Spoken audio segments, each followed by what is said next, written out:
Hey guys, this is 7-7, part 2, examples 4 through 6. This is, in my opinion, the harder end of it, just really this example. And A and B, not so bad. C is not so bad.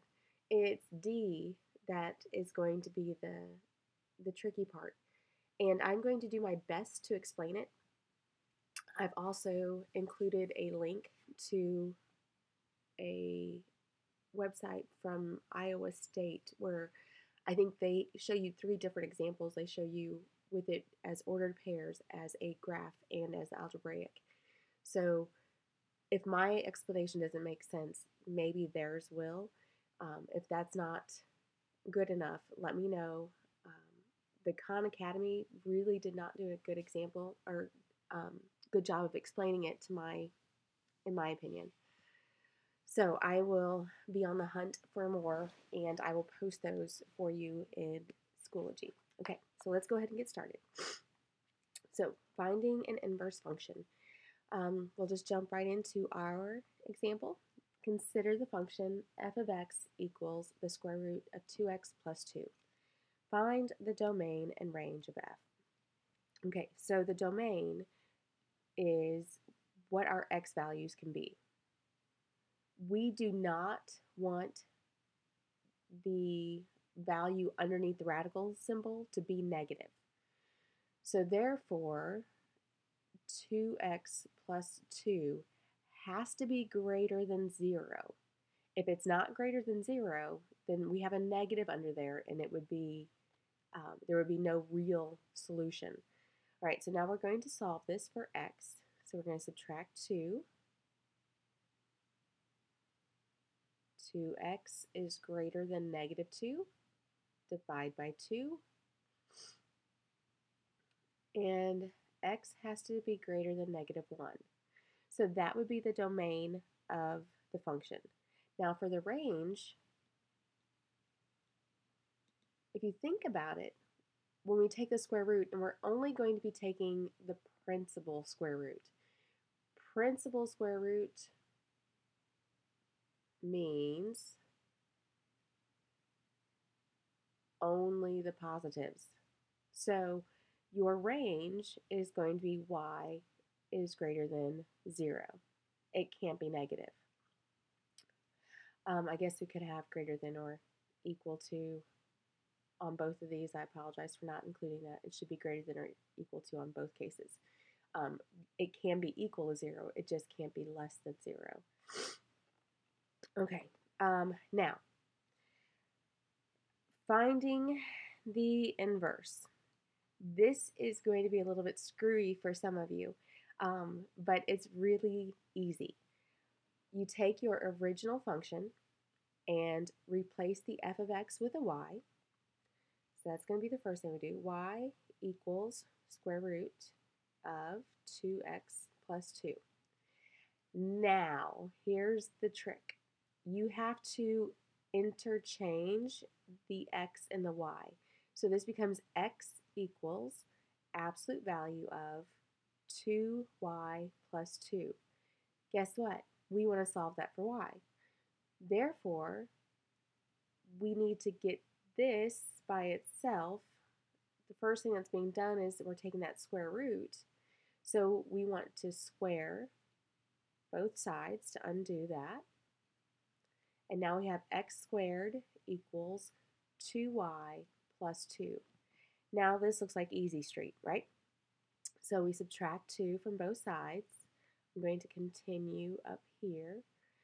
That gives us x squared minus 2 equals 2y. To solve for y, we divide everything by 2. Everything. Okay, so now that cancels out. This gives us a 1. And this is the same as 1/2 because there's a 1 in front of there, right? 1x squared, so 1/2 x squared. All right, so we have 1/2 x squared, or x squared over 2, minus 1 equals y. All right. I am going to rewrite this in the form that we are used to seeing it, the y on the left side. So y equals 1/2 x squared minus 1. There you go. All right, now for part C, this is the inverse of the function, by the way. For part C, we want to find the domain and range of the inverse. Now, this is something that I had a hard time embracing my first few goes at this. You switch the domain and range of f to get the domain and range of the inverse. It's just that simple. Don't bang your head against the wall trying to figure out what this, that, and the other is.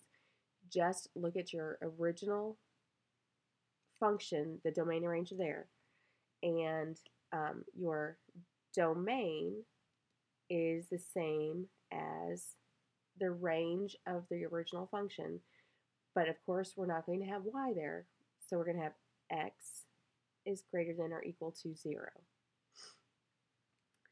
Then for the range, we just take what we had for the domain, except instead of the x, we have a y. So therefore we have y greater than or equal to -1. That is your domain, and that is your range. Easy. Please don't overcomplicate that, because I certainly did my first time around. I was looking at the inverse of the function and trying to determine what the domain and range was, and sometimes it just did not make sense. But knowing that the domain and range of the function is the opposite range and domain of the inverse really helps. You just switch. Just do a switcheroo. Okay.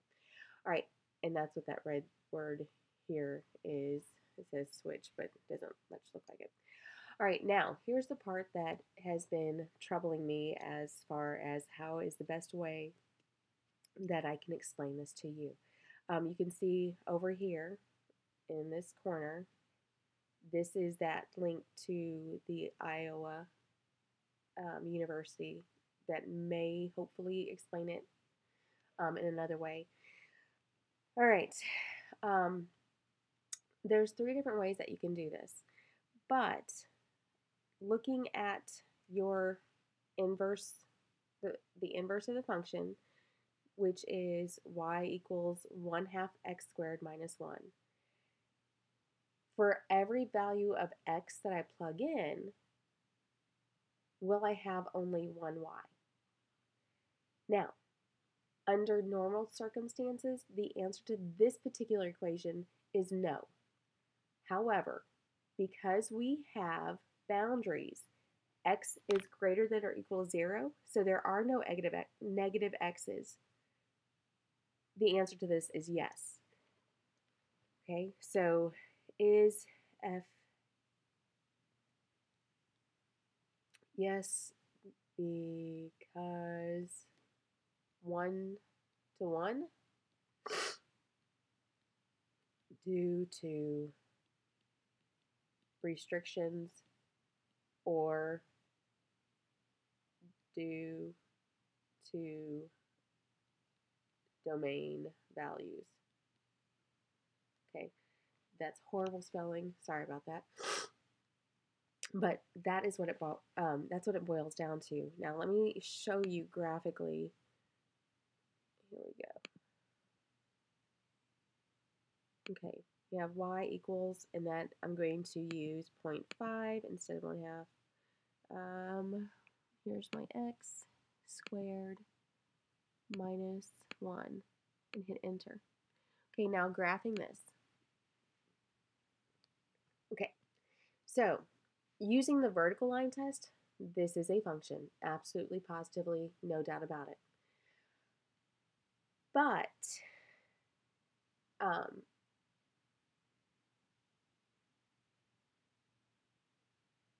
well, heavens. Yes, it is. It's just a function. Okay, so when you graph this, y equals 1 half x squared minus 1, you can see that it passes that vertical line test. I have no idea what I was thinking there. But yes, it absolutely is a function. Now you can see it visibly. But remember, we do have those restrictions where this left side isn't even being taken into consideration. We are starting here and then going up. So absolutely, this is a function. Like I said, that part's the hardest. Everything else is easy. All right, let's go ahead and go on to example 5. Okay. There we go. Okay, now this one has a trick. I have taken from your textbook this little sentence, this little paragraph that was right above the example. This was something that I could not grasp at first and I did not understand because guess what? I wasn't reading the directions and reading the book either. Okay, just read the highlighted part. When finding the inverse of a formula, keep the letters the same and just solve the formula for the other variable. Really? That's it? So we're not doing anything different? No, we're not doing anything different. Okay, so the function d equals 16t squared models the distance d in feet that an object falls in t seconds. Find the inverse function. Use the inverse to estimate the time it takes an object to fall 50 feet. Okay, so we want to know what the time is. So we need to solve it for t. So looking at this, I know, I get you 100%. So we have d equals 16t squared. We're solving it for t, so we're going to divide both sides by 16. And now we have, I'm going to rewrite this, t squared equals d divided by 16. Take the square root of both sides, that's off a bit, t equals the square root of d over 4. Okay, sorry.